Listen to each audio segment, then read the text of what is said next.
In a time of war and conquest, they were the mightiest military power of their age. A force that vanquished armies, toppled empires. A dynasty which expanded to become the first great kingdom of Asia Minor. A state built on the most advanced legal system of its time. A civilization that formed the cultural link between the ancient East and West. A language that was the earliest example of all Indo-European languages. A mythology that influenced Greek and Roman literature, as well as the Bible.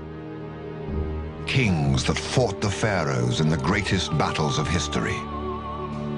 Defiant, proud men and women who ruled the Near East.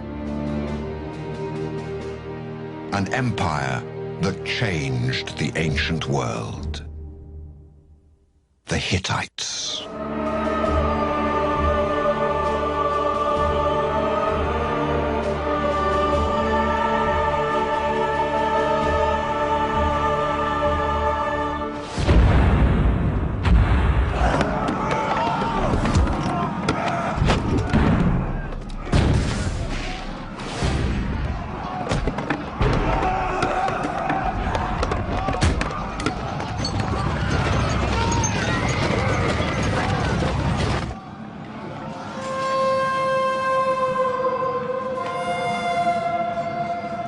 A momentous battle is fought between the two superpowers of the day.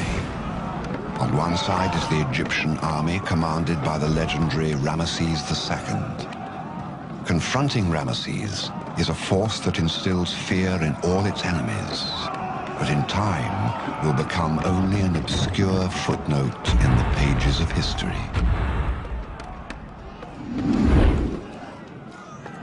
A civilization forgotten for 3,000 years, until stunning archaeological discoveries will mark its rebirth.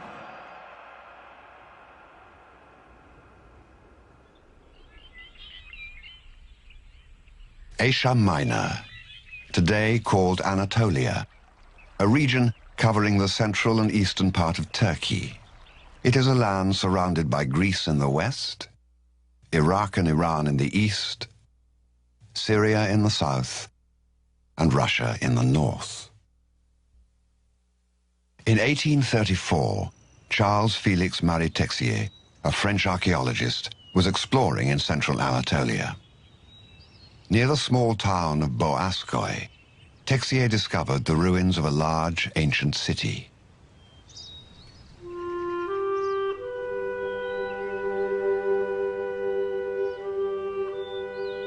The mysterious city contained many walls and reliefs with strange hieroglyphic inscriptions. But at the time, the find generated little interest in the archaeological community. 40 years later, reliefs, statues, and stamp seals with similar hieroglyphics began turning up all around Anatolia and Syria. The intriguing discoveries pointed to a civilization with a common script and vast territory stretching from western Turkey to northern Syria. In 1876, Archibald Henry Sayes gave a groundbreaking speech to the Society of Biblical Archaeology in London.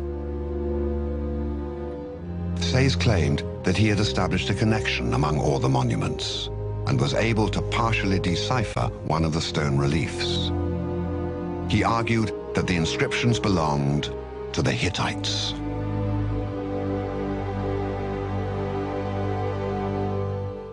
The academic community was stunned. Apart from a few passing references in the Bible, the Hittites were unknown to scholars. According to the Old Testament, they were just one among many tribes present in ancient Palestine. The great surprise of the day was, of course, that this obscure tribe named in the Bible should have covered such a large territory, and with their inscriptions and their political power. Once it was believed that the Hittites might have actually governed a large kingdom located between ancient Mesopotamia, Egypt, and the Aegean, all eyes turned to Boğazköy.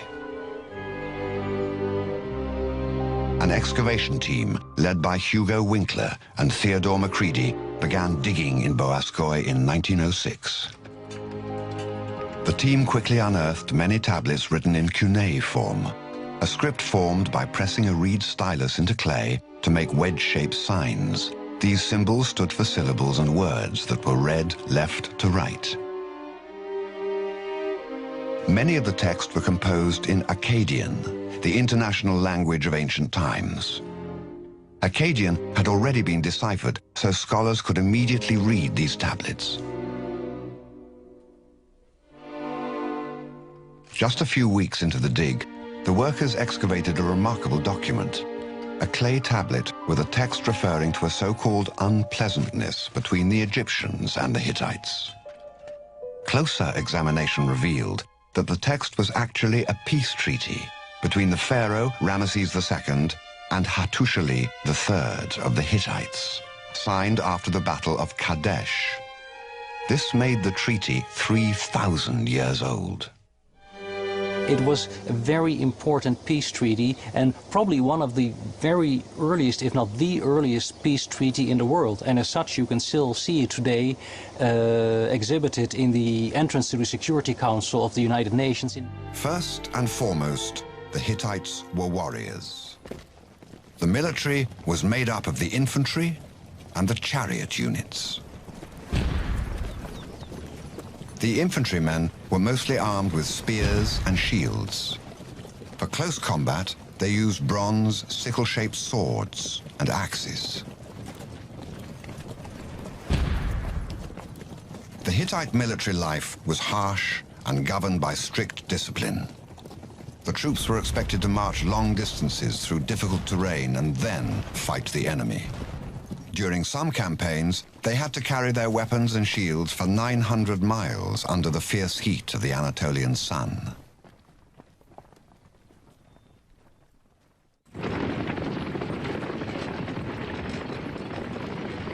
The elite unit and the pride of the Hittite army was the chariot force. The chariot force was the most powerful weapon the Hittites had, charging into battle at the beginning and often ensuring victory before the battle had barely begun.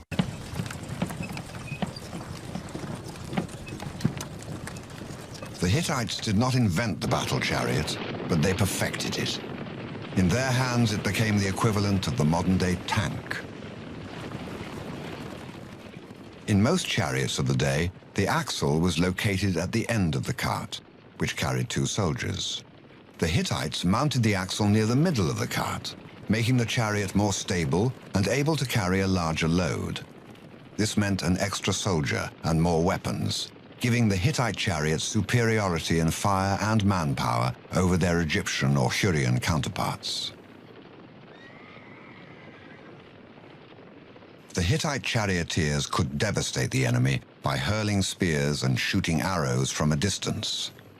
They could then attack the enemy ranks and crush the fleeing soldiers by striking them from both sides of the chariot. The Hittite chariots were so feared that, according to the Old Testament, their thunder made the Syrians tremble with fear.